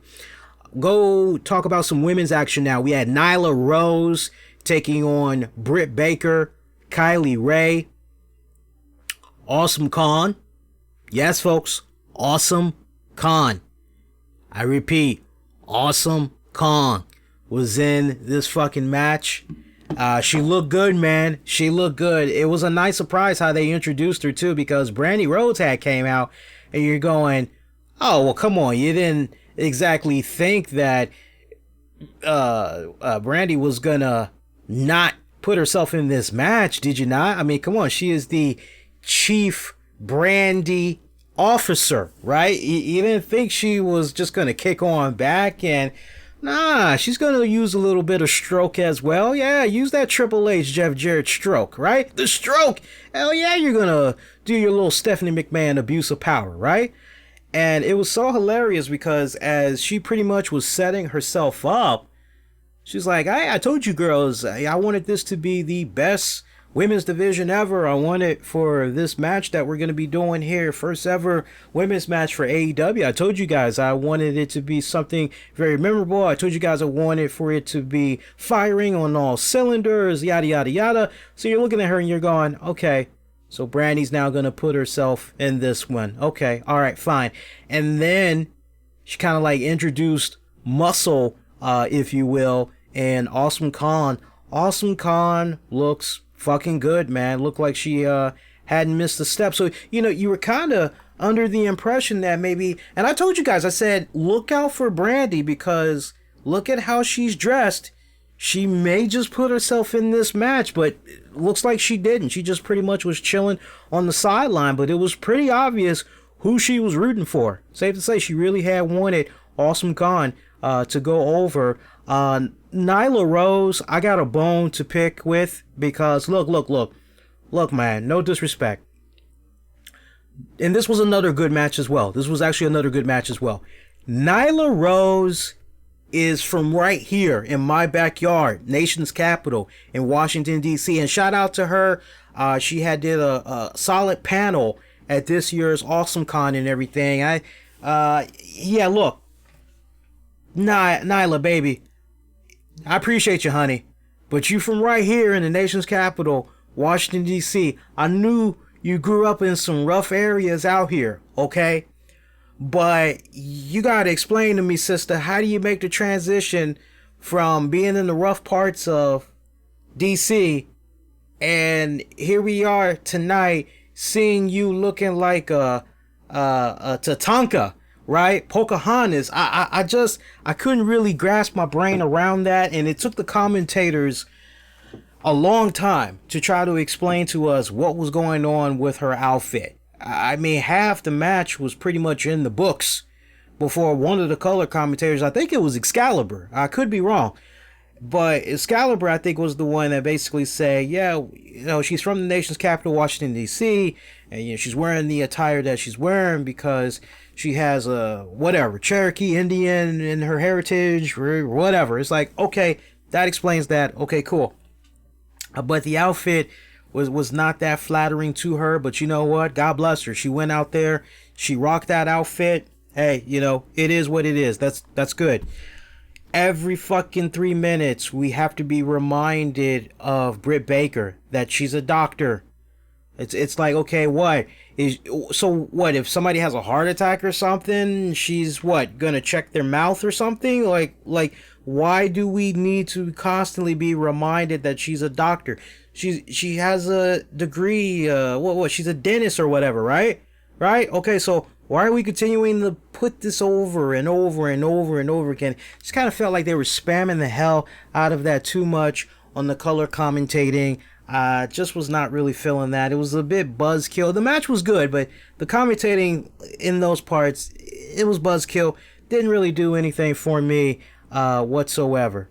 Closing moments of that matchup. Let's talk about that one. By the way, Kylie Ray, very cute. Very cute. Cute little outfit. She's got a nice little tight body on her, man. Nice tight body. A lot of people were saying, man, she looks so old in the face. Exactly how old is she? She's actually in her 20s, believe it or not. She's in her mid-20s. I think she's somewhere between 24 to 27. But she looks a lot older, doesn't she? Yeah, around the eyes and the face and all that. She looks like she's probably in her late 30s and all that. Maybe creeping up on her early 40s, but she's actually in her 20s, believe it or not. Closing moments of this matchup. As Brandy Rhodes was cheering on Awesome Kong to finish up Britt Baker, we saw a spinning backface to the face. Baker and Awesome Kong, they're on the apron. Looks like Awesome Kong is possibly attempting to powerbomb Baker. She fights out of it. And super kick had came to Awesome Kong from Baker. Another by Kylie Ray that has sent her to the floor as Nyla Rose had connected with a spear to Awesome Kong. So that pretty much had took her out of the equation. Then you had Ray and Baker. They're still in the ring. Baker did a roll up, only a near fall. Ray came in with a big kick to the head. Baker was recovering from a swinging leg hook pin attempt. Only a 2 count from there. Ray came in with a deadlift German suplex on Baker. That was another near fall. Baker came in with a, bear with me a second here, guys. What the hell was that? I don't know what that was, but yeah. Oh, okay. That's my little buddy. Okay. I'm feeling my dog's tail between my legs here. Sorry about that, guys. Anyway, sorry about that. Anyway, yeah, Baker came in with a super kick. Lift, drops Ray down on her knee. Goes for the cover. 1, 2, 3. And Britt Baker pretty much wins that way. Is that my dog? Hang on a second here, guys. Hang on a second. I don't know what the hell that was. Yeah. That's my dog, all right. It's like, damn, her tail's getting a lot longer. Sorry about that. You're live, and then all of a sudden you feel something hairy rubbing against your leg, and you're trying to, what the fuck was that? And it's the damn dog. Anyway, so Britt Baker, she picked up the victory there. Next matchup, Best Friends taking on and Best Friends, by the way. Best Friends is the team of Chuck Taylor and Trent Beretta. They had defeated Angelico and Jack Evans. It was actually a pretty damn good tag team match. I'll tell you this much. There was a lot of flippity flip flops. I was noticing all throughout the night. A lot of flippity flip flops. I could have did a little bit less, but you know what? I'll let it pass. I know what I'm gonna expect when I watch these guys. I'm not seeing anything different. Seen these guys, a big bulk of these guys in New Japan Pro Wrestling and other promotions, so I can't really shit on it. I know what I'm expecting, okay? But I really had loved the team of Chuck Taylor and Trent Beretta. They've got some damn good chemistry, those two. I love those guys. I'm big fans of them. Angelico and Jack Evans, I really got to home in on Jack Evans because the way he was looking tonight, he kind of had a Matthew McConaughey thingamajigger going on, you know? Like, at one point you see him and he's like, all right. I'm going to go in here and I'm going to tag my partner and we're going to do a double maneuver. We're going to have us some fun. All right. Going to make sure I hit this hot tag. He just had a Matthew McConaughey vibe to him that I just looking at him and I'm going, this dude looks real fucking smooth, man. He looks real fucking smooth. That was a good matchup. Now, post-matchup, that's where things kind of got really weird because the best friends, they wanted to hug it out with Angelico and Jack Evans after the match. And shout out to Richard. Thanks for jogging my memory, buddy. And they did not want to hug at first. And so it's kind of like, okay, well, you know, come on now. Let's do this, right? So you're kind of like, oh, come on, you know, let bygones be bygones, whatever. To each its own. I'm not hugging another dude unless it's my dad or you know, whatever, man. But to each its own. I'm not hugging. I'll do the fist bump. You know, I'll do the shoulder. I'm not doing no hugging, man. Maybe if you win the lottery or, you know, it's the birth of a child, I'll hug you. But I'm not going to hug you just randomly, man. But anyway, they're getting ready to hug it out. Lights go out. Lights come back on. You see some bald head guy and a heavyset dude with a mask on. And the crowd's just kind of like, fuck is this about? The color commentators are not even doing their part in really selling this. I was really leaning on Excalibur since he's the most experienced of the three in dealing with a lot of these cats, right? Not so much JR, right? Although I could even rely on JR, but I'm really kind of relying on Excalibur more to enlighten us at home because he's usually the fucking encyclopedia, and even Excalibur is not even hooking us up. So it's kind of like, who the fuck are these guys? Like, seriously, who the fuck are these guys? You even had the crowd chanting, who are you? Who are you? So it turns out these guys that had popped up all of a sudden and they had little druid guys with them or whatever, minions or whatever. They pretty much just all cleaned house, beat the shit out of everybody that was there in that ring. These guys were from the House of Glory promotion. The old Smash Brothers is their name. And let me make sure I got their names jotted down right here. That way, if I'm messing this up, you guys can correct me. These guys, let me see here. These guys are known as, where are we? Where are they? Oh shit. I don't even have their names on here. I thought I had put it down, man. Fuck. Shit. Yeah, you guys are gonna have to help me. I didn't put their fucking names down, but they're from the fucking House of Glory promotion. The Smash Brothers is their name. Somebody hook me up, man. What's their names there? What's their names in there in the chat? Well, I'll keep on going, but give me the names when you guys get a chance, man. That fucking sucks. I thought I had fucking copied the name and put it in my notes, because when I was in the damn Block Party chat room, I had people that were hooking me up with the info, man. Shit, and I didn't. So that fucking sucks. Anyway, keep right on going. We had a 6-woman tag team matchup. That actually was damn good. That was actually damn good. Could do without the screaming. I'm going to try to pronounce these names. If I butcher these names, I humbly apologize in advance, but I promise you it is my goal in 2019 to watch even more Japanese wrestling so I can get these names down. So I want to apologize to you guys in advance for butchering these names, but I'm going to do my very best to learn how to pronounce these names and even more in the coming months. But this 6-woman tag team matchup, we had Aja Kong, Yuka Sakazaki, and Ima Sakura taking on Hikaru Shida, Ryo Abi, and Ryu Mizunumi. I'm pretty sure I butchered those. Could have been a lot worse, but hey, it is what it is.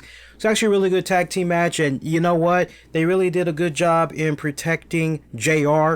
They made sure that JR did not say the complex names, because after all, we remember one of the last times JR was doing anything was doing color commentating on New Japan Pro Wrestling. He got his ass handed to him because the fans did not like how he was pronouncing these names. And yeah, to say JR was probably a little bit disappointed with his color commentating when it came to mentioning names. Probably disappointed, probably a little bit pissed off, probably didn't appreciate the backlash that was coming at him as well. So I like the fact that it was really Excalibur that was saying the names as opposed to JR and whatever Goofus. I'm gonna call him Goofus. I'm gonna call him Gomer Pal because he has that face, that Adam dude. He has that face that just looks like Gomer fucking Pal, man. Well, golly, I'm just gonna start calling him Gomer Pal. These girls, they tore it up, man. You know what?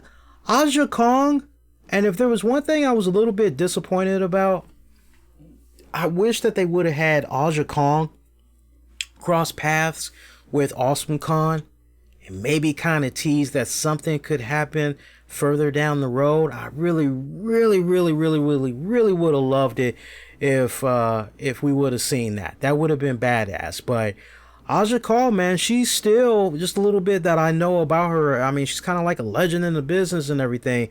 48 years old, from Tokyo, Japan, going in there. And, she's still hanging, man. She's still out there. She's still banging and hanging. Big bulk of her work, she's pretty much done in All Japan Pro Wrestling. She's done a lot of freelance stuff in Japan. Worked for many promotions in Japan. Has done some freelance stuff in the U.S. As well. I mean, big old resume. I mean, there's probably a promotion that she hasn't touched that I'd be shocked if you didn't know about. I mean, name the promotion, she's probably done something with them. Hustle or JWP or Oz Academy or you name it. She's pretty much been floating around all over the place, and she made the Wrestling Observer awards as far as their Hall of Fame class and all that. You know, she's made it on the list a couple of times when you look at top whatever females in pro wrestling and all that. She's made her rounds, so she moved around pretty well, for a big girl. I mean, let's be honest. I'm fumbling with my words because I'm trying to be delicate here, right? But she's getting up there in age, putting on a little more weight. But you know what? It was all right for what she was able to do. It was pretty decent. The team of Rio, Shida, and wow, there's two Rios. How am I going to pronounce this one? So we had Shida, Rio, and Rio. I'm saying it differently as best as I can. I love that one. Let's try Shida, Rio, and Mizunami. There you go. They had won that matchup. All right, we got two more matches to talk about, then we're pretty much done for tonight. We had Cody taking on Dustin Rhodes. Damn good matchup. This was the match of the night. Loved it. I ate it up big time, man. Man, this was a damn good matchup. I gotta say, if there's one match that really stood out to me on the card the most, it was definitely this one. And it really stood out to me because of the blood, the ridiculous amount of blood that was in this match. It wasn't even funny. Okay, so first off, look, the video packages, everything leading up to this, you were really sold on this matchup. You really were.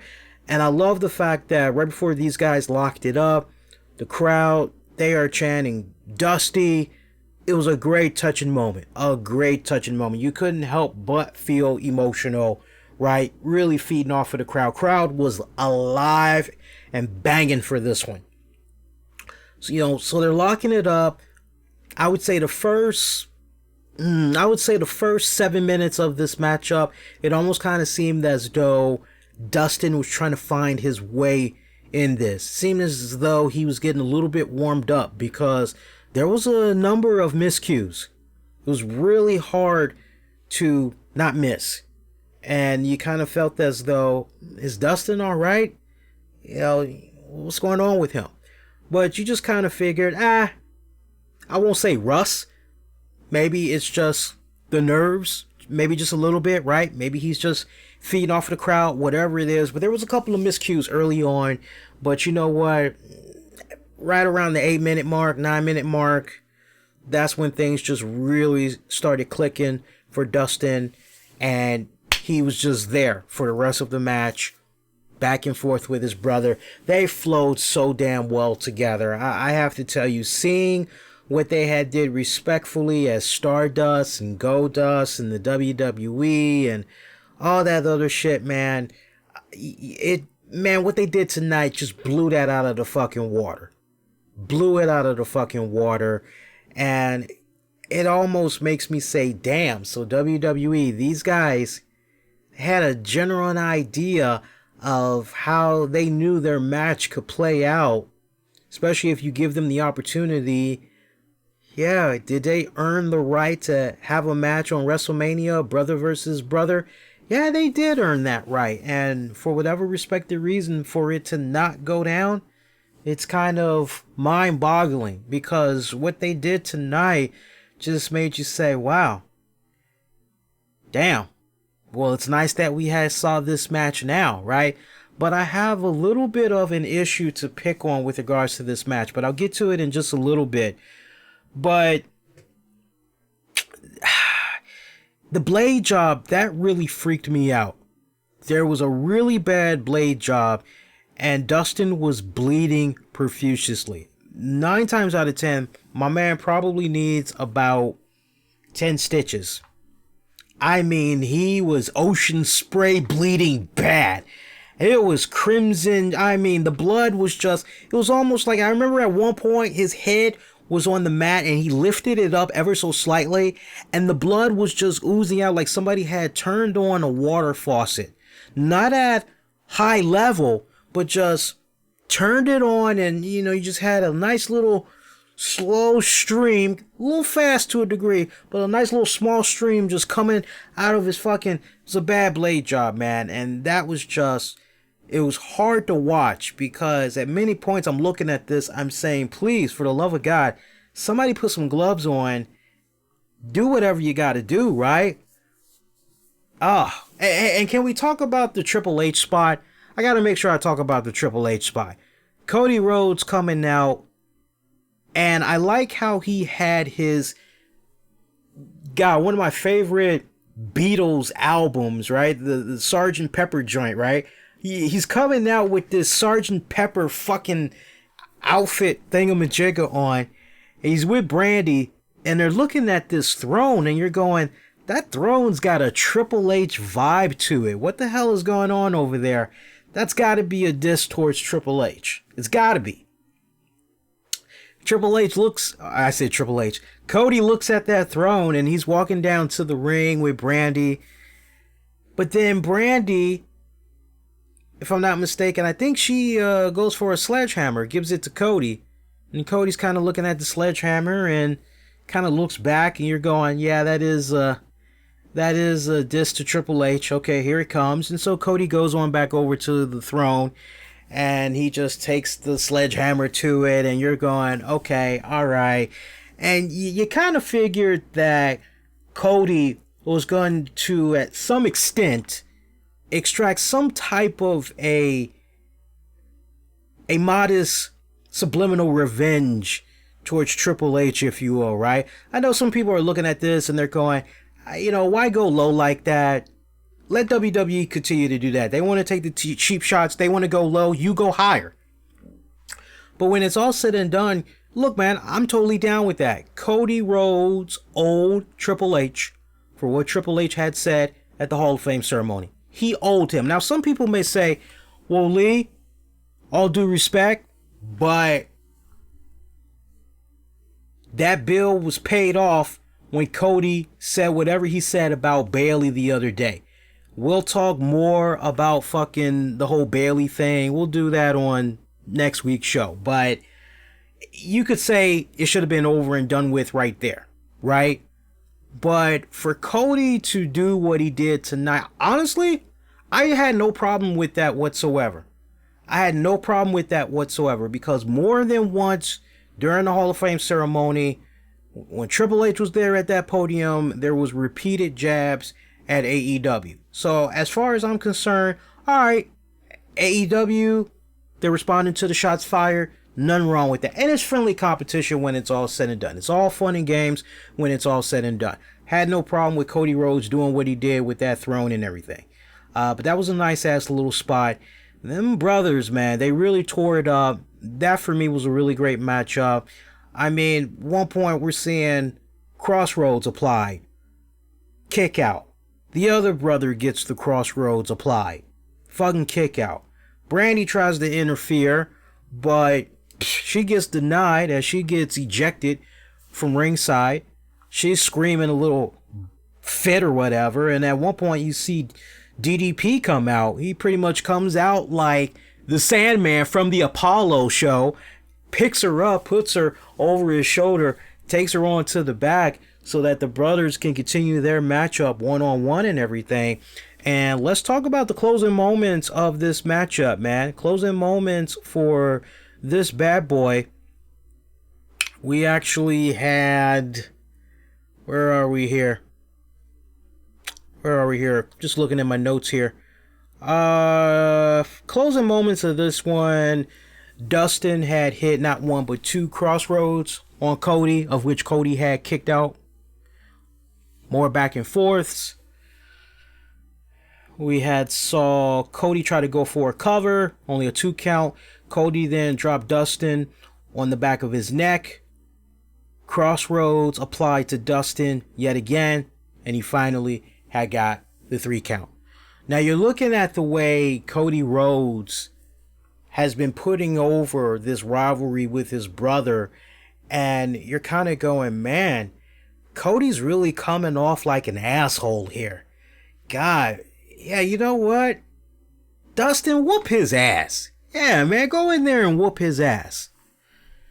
And what was really so 180, right? Okay, I'm fine with how the match played out, Cody winning, all that. I'm fine with that. Post-match is where it really just kind of... Okay, now we're going bipolar here. Cody grabs a microphone and he says, "You're not retiring tonight, Dustin. No. You're not retiring tonight." Crowd's chanting, "Thank you," all that shit. And Cody says, "Hey, at the fight for Fallen, when I put my name down for a match, my name wasn't the only name that I put down. There's going to be a tag match that's going to be happening, as I'll be teaming up with a partner to take on the Young Bucks. But you know, I don't just want any partner. I don't want a friend. All I want is my brother." And you're like, oh, you know, it's like cue up the violin music and everything. And so he's extending his hand out and everything, and the brothers embrace, and you're like, okay, all right, so this is how we're doing this one. Okay, all right, cool, whatever. All right, we're going in this direction. Okay, cool. That was just so 180 for me, man. It really, really was. But hey, whatever. Good match when it was all said and done. Good matchup. We got one more match to talk about, and that's pretty much it, man, which was Young Bucks. Matt and Nick Jackson defeating the Lucha Brothers, Phoenix and Penta El Zero. It was for the AAA World Tag Team titles. I thought for sure that the Lucha Brothers were going to be getting these titles. I thought for sure they were going to be getting these titles. So, did you pay attention just now to all the matches that we just covered? When it's all said and done, pretty much all the executive guys put themselves over. Young Bucks put themselves over.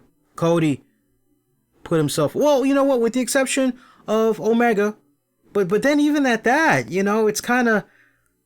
well, we know Omega's an executive, but wouldn't you say to a degree Jericho is technically an executive as well? Couldn't you kind of make that argument, so to speak? You technically could, couldn't you? Right? So you could almost kind of say all the executives put themselves over, but we'll let you all debate about that one. And that's where things kind of need to improve a little bit, right? It really, really, really does. I'll let you all debate on that a little bit more, but I will talk a little bit more about the Young Bucks taking on the Lucha Brothers. It's actually a really good matchup. There was way too much flippity flip bullshit for me in this matchup. Once in a while, you will get the Young Bucks. They will give you a phenomenal matchup. They will. It just really depends the opponents, the night, whatever they're feeling like doing that night. That's what it really comes down to. This night, it kind of felt a little bit more flippity flip bullshit for me from the Young Bucks, right? Lucha Brothers, I already know what to expect from them, but their styles overall, I would say it did mesh well. I will give it that. It did mesh well. I wish it could have been a little bit shorter. I do. I really do wish it would have been a little bit shorter, maybe by about 10 minutes. I don't think it really needed to go almost 30 minutes. Yeah. But I would say their chemistry had worked pretty well together. Closing moments for that tag team matchup, again, for the AAA tag titles. We had, and by the way, Young Bucks coming out looking like flying Elvises. Yes, they look like the flying Elvises. Closing moments of this one, we had saw Nick Jackson. He immediately hit a corkscrew splash out on the floor on Phoenix. Matt tries to go for a pin attempt. No avail. Pentagon snaps Matt's arm. He plants Matt down. Tries to go for a pin. Near fall. Nick is out on the ramp. Phoenix is tagged in. Super kicks Matt. Another one to the arm. Phoenix runs in to do a pile driver maneuver. Nick runs back. Meltzer driver. Connects on Phoenix. Pin attempt. 1, 2, 3. Young Bucks retaining the AAA World Tag Team titles. So, yeah.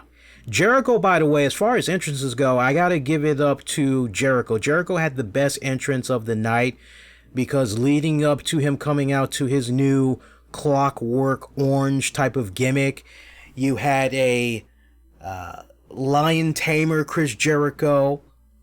Lights go out, lights come back on. You get a list of Chris Jericho, lights go off, come back on again. You get the bright light Jericho in his bright light jacket and everything. And then you see the Clockwork Orange Jericho. I would say as far as entrances of the night, that was the one that really, really stood out to me the most. I don't know if there was maybe one that stood out to you guys the most, but that one for me. Production value standpoint, I like the stage. Everything was set up pretty solid. I like the nice little subtle touch that they did to the stage area where they had the Las Vegas chips and all that set up. Like how they had the Titantrons. Everything was just set up really cool. I would say jam-packed house as well. I can't wait to hear how many were in attendance. I'm trying to see if before we go off there, maybe I can give you some type of information. Nope, not yet. We don't have an official number just yet. Again, this was at the MGM Grand Garden Arena in Paradise, Nevada. It looked pretty fucking sold out. It should have been sold out because they were pushing tickets like a mother, and it was pretty hard to get. It looked pretty jam-packed. Another thing I want to talk about with regards to the crowd, a lot of adults were in the crowd. For those of you that did not see the pay-per-view tonight, there were a lot of adults. If there were kids, I don't know anything about it. Swear to God, I don't know anything about it. But there were a lot of adults. It looked as though it was probably mid-20s and up. Mid-20s and up. I would say oldest was probably 45, maybe 45 to 51 tops. If there were people there older than that, I don't know anything about it, but just every time they were panning out and I was able to really get a good look and good feel for the crowd and everything, a lot of older people. And man, you talk about night and day, and it's obvious that with regards to a certain key demographic, right? Okay, these are the guys. They don't want no more of the bubblegum fluff bullshit that they're getting from the WWE. They want some mature shit, right? And I like how AEW was presented tonight. There's a lot I can take away and go, okay, in these respected areas, they are doing it right. But in this respected area, one of the areas they got to improve upon, the color commentating position. They definitely got to improve upon that. I don't need to go into that again. That is where it is. The other thing where they need to improve is building more storyline, because when you get right down to the heart of the matter, other than your Chris Jericho, Kenny Omega, that had a lot of story built into it, other than your Cody Rhodes taking on Dustin Rhodes, you really did not have story in any of the other matches.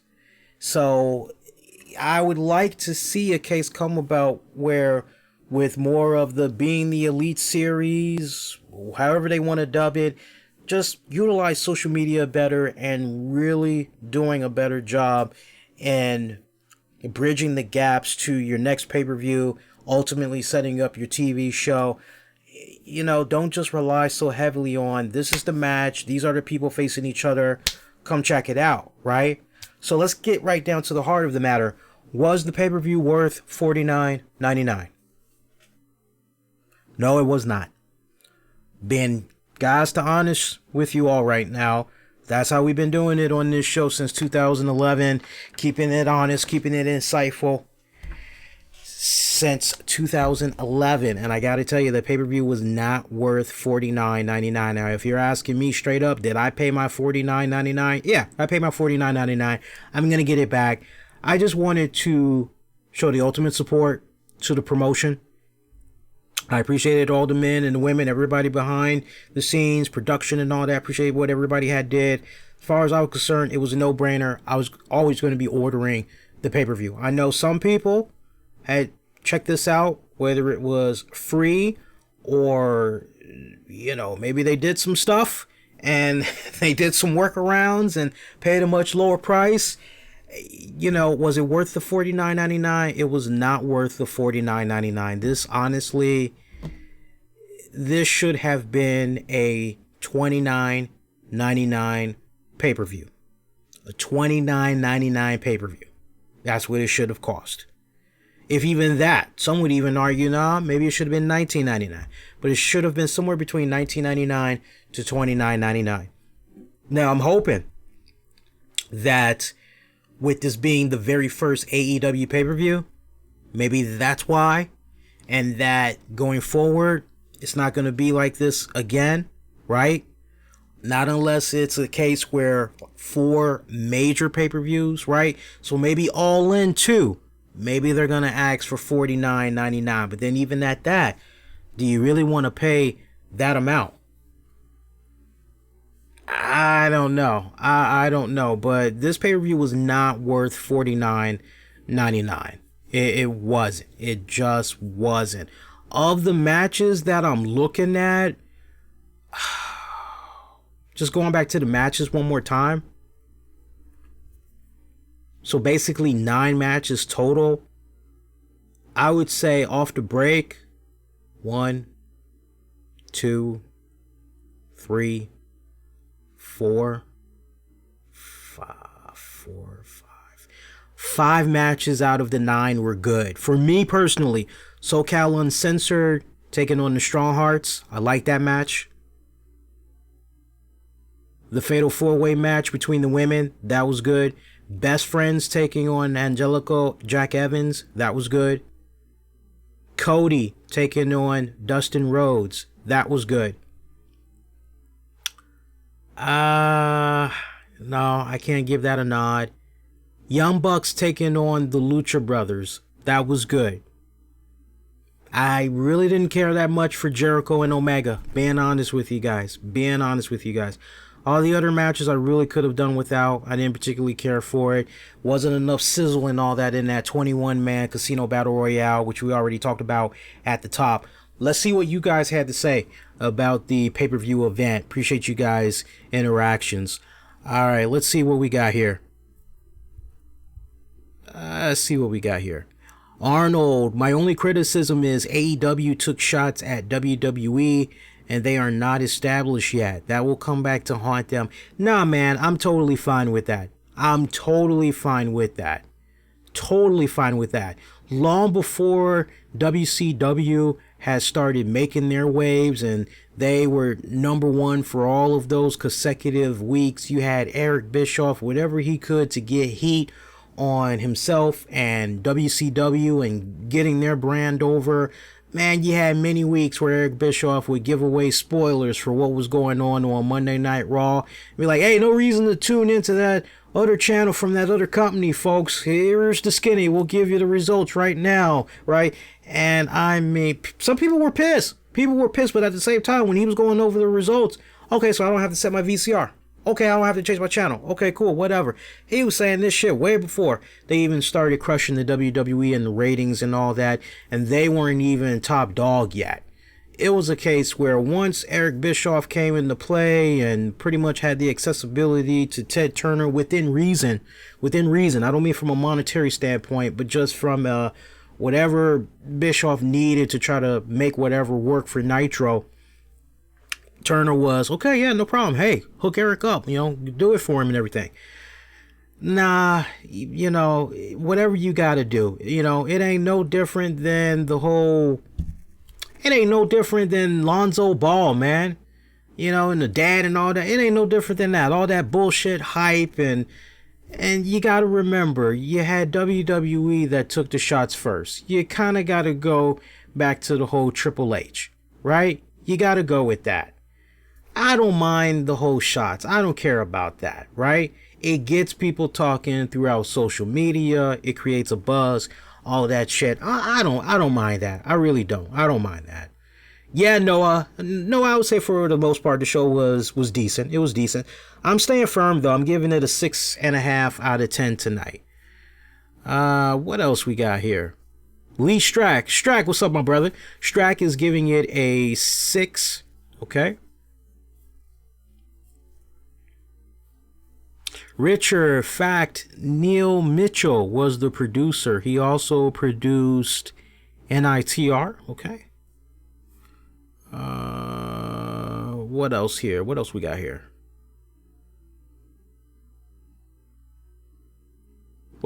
Just checking out the rest here.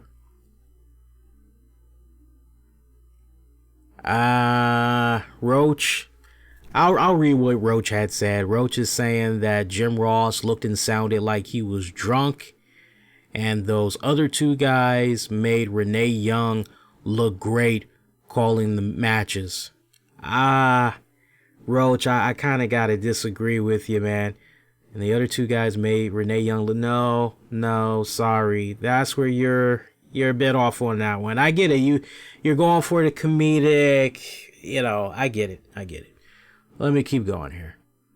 I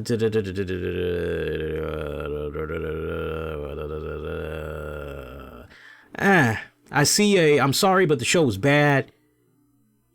Moxley didn't come out at the end. I thought I was watching Raw. Cody and Omega match was the only good thing about the show.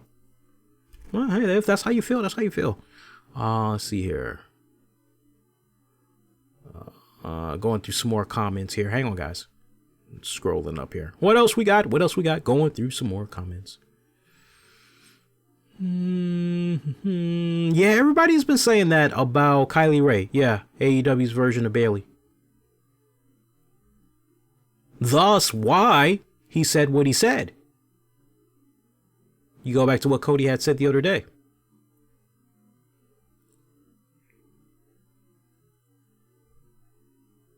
Yeah, Richard, I almost forgot about that. Yeah, when MJF had said, Brett, Look out, there's a fan behind you. Yeah, I lost my shits when he said that. Let's see what else we got here. King, I can't pronounce. I'll just call you King P. Great show. I'm definitely all elite. All right, well, somebody had to like the show tonight. T Ray, great show. Right. Freddie, Haley, enjoyable event overall. Could have been better, but I knew it wouldn't be worse. Austin Dustin Rhodes is nothing short of amazing. The man is 50 and he can still get it done. Yeah, he looks pretty damn fucking good. Justin, 7.5 to 8 out of 10, but a great start. Noah, Viva Las Vegas. Ray is not like Bailey. Copycat. Yeah. JR, I don't know, man. I don't know. JR, I don't really want to, let's see what you guys are saying in the polling here, because I did poll you guys earlier. Let me see what you guys are saying here as we get ready to wrap this up. Where are we here? I just want to look at the polling results one more time before we get ready to wrap it up here. There we go. All right, so YouTube right now, I am seeing we've got 7% of you guys, you're staying in the middle with regards to the pay-per-view. 14% of you said did not watch yet, don't plan on it. And 79% of you are giving the pay-per-view a thumbs up. Let's take to Facebook and let's see what's happening via Facebook one more time. We got Facebook loading up right now. Hang on, guys. Hang on real tight. And Facebook. Facebook, we've got. Where's my Facebook poll? Where's my Facebook poll? Where's my Facebook poll? Facebook poll. I don't see my Facebook poll. Hang on. I got to refresh it. There we go. All right, let's try this again. Facebook poll. There we go. All right, Facebook poll. The GIFs I selected for the Facebook poll is hilarious. All right, Facebook poll. Not much has changed. We're pretty much up to 90% gave the pay-per-view a thumbs up and 10% gave the pay-per-view a thumbs down. And let's go to Twitter. Let's see what's going on via Twitter here. Twitter, you guys are saying, and this is real easy to pull up here. Twitter, you guys are saying, all right, Twitter, let your voices be heard. Collectively, we've got about over 200, about almost 250 votes. So, looks like we've got about a little bit over 90% of you are giving the pay-per-view a thumbs up. About 8% of you are staying in the middle.